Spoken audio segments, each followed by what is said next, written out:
Assalamualaikum warahmatullahi wabarakatuh. Selamat pagi anak-anak. Bagaimana kabarnya hari ini?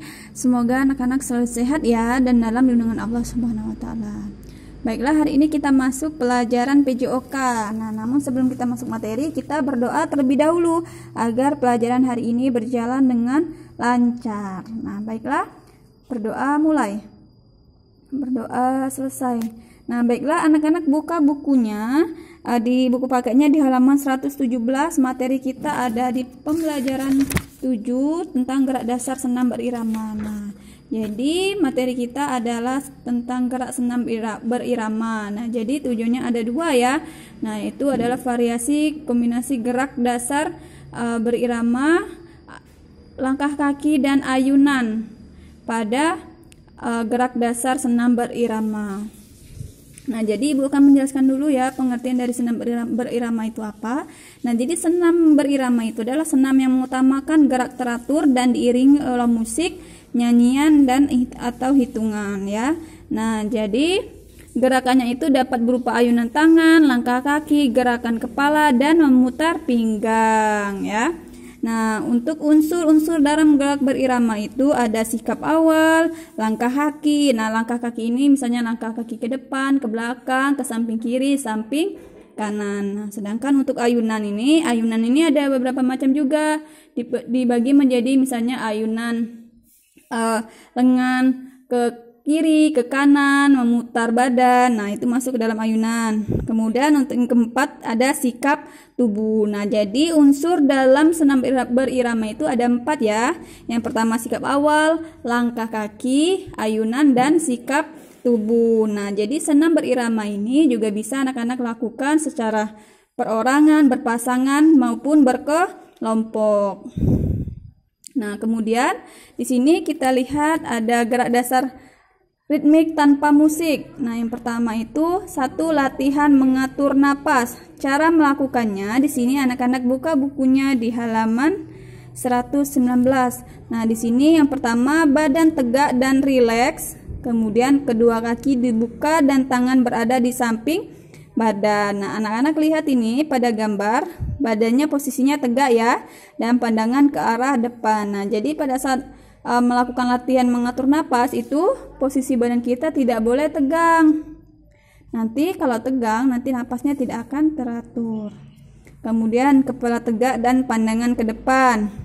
Hitungan 1 sampai 4 ambil napas sedalam-dalamnya melalui hidung. Nah, kemudian hitungan 5 sampai 8 buang napas sebanyak mungkin melalui mulut atau hidung. Nah, jadi pada saat hitungan 1 sampai 4 ambil napas sedalam-dalamnya melalui hidung.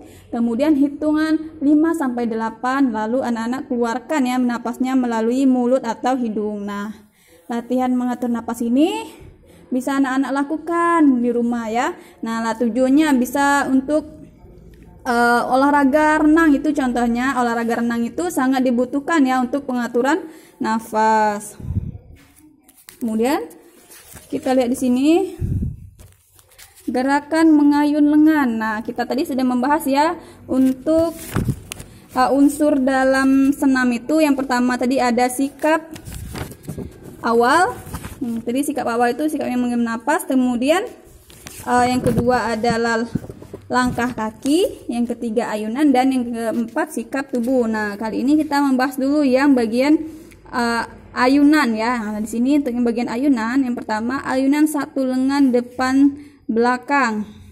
Nah, di sini pada gambar anak-anak lihat posisinya yang pertama itu badan tegap, kedua kakinya diluruskan dan kedua tangannya diarahkan ke depan, diluruskan ke depan. Nah, di sini kita lihat ya cara-caranya. Yang pertama berdiri dengan sikap tegak dengan kedua lengan lurus ke depan. Lalu hitungan 1, ayunkan lengan ke belakang, lutut mengeper. Nah, bagaimana? Nah, di sini pada saat hitungan 1, kedua lutut anak-anak mulai mengeper. Nah, kemudian hitungan 2, ayunkan kembali lengan kiri ke depan, lutut mengeper. Nah, lengan kirinya. Nah, ini ke depan. Nah, kalau di gambar sini kita lihat sini lengan kanannya yang ke depan ya. Nah, namun lengan kirinya ke belakang. Kemudian yang keempat ini ya, hitungan 3 sampai 4, ayunkan lengan kanan seperti pada lengan kiri. Nah, kemudian lakukan latihan ini dalam 6 kali 4 hitungan. Nah, mungkin anak-anak juga di rumah sudah pernah ya melakukan gerakan ayunan lengan depan dan belakang, karena gerakan ini sangat mudah untuk dilakukan. Kemudian di sini yang kedua, ayunan lengan silang ke depan. Nah, di sini ada langkah-langkahnya, ada 6 langkah cara melakukan ayunan lengan silang ke depan. Tadi kita sudah membahas tentang ayunan satu lengan depan belakang. Nah, kali ini kita membahas tentang ayunan lengan silang ke depan. Nah, ada 6 langkah-langkahnya, anak-anak bisa baca. Nah, kemudian di sini untuk yang bagian C. Nah, bagian C di sini ayunan lengan ke samping. Nah, jadi ini bagian yang ketiga. Di sini langkah-langkahnya juga ada 6 ya. Di sini ada gambarnya, lengkap dengan gambar dan penjelasannya. Kemudian yang keempat, ayunan lengan ke depan. Nah, tadi ke samping kemudian ke depan. Nah, ini juga sama 6 kali, 6 cara melakukan gerakan ayunan lengan ke depan. Nah, ini juga sudah dilengkapi dengan gambarnya. Nah, materi kita hari ini hanya membahas tentang pengertian senam, unsur-unsur senam, dan jumlah pada saat melakukan gerakan senam itu bisa dilakukan perorangan, berpasangan, dan berkelompok. Kemudian membahas tentang macam-macam gerakan mengayun lengan. Tadi ada 4 ya, mengayun satu lengan depan ke belakang, lengan silang ke depan, lengan ke samping, dan lengan ke depan. Nah, jadi untuk hari ini materinya cukup sampai di sini. Anak-anak bisa baca kembali materinya dan diringkas materi yang sudah Ibu sampaikan tadi. Tidak usah dikumpulkan, cukup anak-anak baca di rumah, dan untuk tugas anak-anak tidak usah dikumpulkan. Baiklah, Ibu akhiri. Wassalamualaikum warahmatullahi wabarakatuh.